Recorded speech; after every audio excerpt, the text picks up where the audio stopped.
Au cœur de la société.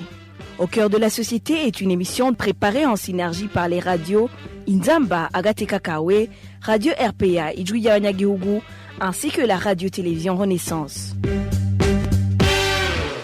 Les effectifs des détenus continuent de grimper au Burundi alors que les lieux de détention font face à une surpopulation sans précédent. Dans sa récente sortie médiatique, le ministère de la Justice a indiqué que ces effectifs des détenus ont considérablement diminué. Mais certains défenseurs des droits humains ne sont pas de cet avis.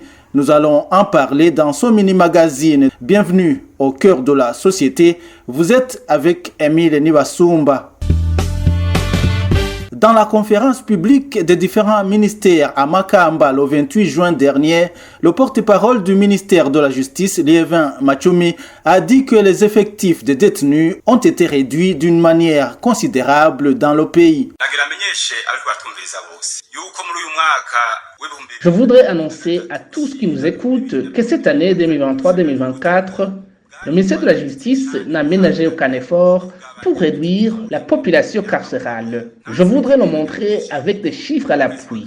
Cette année, au mois de février, en date du 19, une campagne pour réduire cette population carcérale a été lancée en province d'Utana. 763 prisonniers ont été libérés pour permettre à cette prison de l'Utana d'avoir un effectif de prisonniers raisonnable. La campagne a continué. Nous nous sommes rendus à Bobanza et 178 prisonniers ont été libérés. La campagne ne s'est pas arrêtée là. Une commission a été mise en place pour l'identification des prisonniers qui peuvent être libérés et actuellement, les listes ont été confectionnées. Ils seront tous libérés en même temps. Le ministère de la Justice a aussi pris une mesure de prévention pour éviter d'arriver à cette situation d'une surpopulation carcérale. Cette année, une injonction a été donnée à tous les procureurs pour qu'ils ne soient emprisonnés que des personnes qui méritent réellement la prison. Au micro de nos confrères de la radio Inzamba, le responsable du département juridique au sein de l'organisation Akati Burundi, Jean-Claude Ntiburumusi, a dit que l'on assiste plutôt à une augmentation des détenus. Les statistiques actuelles montrent plutôt une augmentation continue du nombre de détenus. Si on se tient aux chiffres à notre disposition, au mois de mars, il y avait au Burundi, la population carcérale était comptée à 13 693 détenus. Entre-temps, il y a eu cette libération des détenus dont le porte-parole du ministère a parlé, mais actuellement, les chiffres ont augmenté parce que nous comptons aujourd'hui dans toutes les prisons du Burundi une population de 13 745 détenus. Alors, vous conviendrez avec moi qu'il n'y a pas eu vraiment de désengorgement de prisons parce que les chiffres continuent de grimper. Donc, c'est vrai, on peut libérer 500 détenus et faire entrer plus de 1000 détenus. Donc, c'est pas vraiment une politique de désengorgement des prisons. D'ailleurs, de nombreux rapports ont souligné que les établissements pénitentiaires sont remplis bien au-delà de leur capacité d'accueil. Vous savez que normalement, la capacité d'accueil des prisons au Burundi est de 4294, alors que elles sont remplies à hauteur de plus de 13 745 détenus. Cela conduit à des situations où les droits fondamentaux des détenus sont systématiquement violés.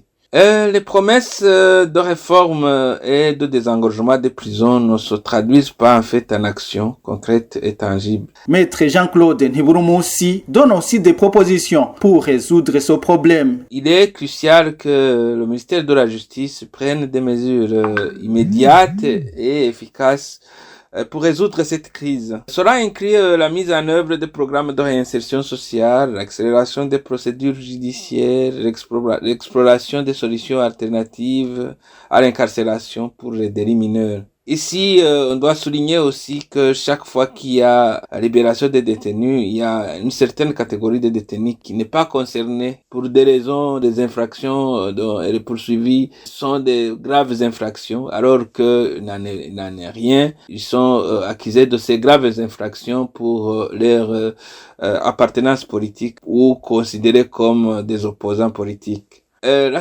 surpopulation carcérale, en fait, n'est pas seulement un problème de gestion des établissements pénitentiaires. C'est une question de respect des droits humains. Les conditions actuelles violent la dignité des détenus et compromettent en fait leur santé mentale et physique. Il est du devoir du gouvernement de garantir tous les citoyens, y compris ceux privés de liberté. Il faut qu'ils soient traités avec humanité et respect. Nous demandons donc au ministère de la Justice de reconnaître l'ampleur réelle du problème et de travailler avec les organisations de la société civile pour trouver des solutions durables et respectueuses des droits humains. Le temps de discours doit laisser place à l'action concrète et à la responsabilité. C'est par ici que nous clôturons le mini-magazine au cœur de la société d'aujourd'hui. Merci de nous avoir suivis. Au micro, c'était Émile Nibasumba. Au revoir.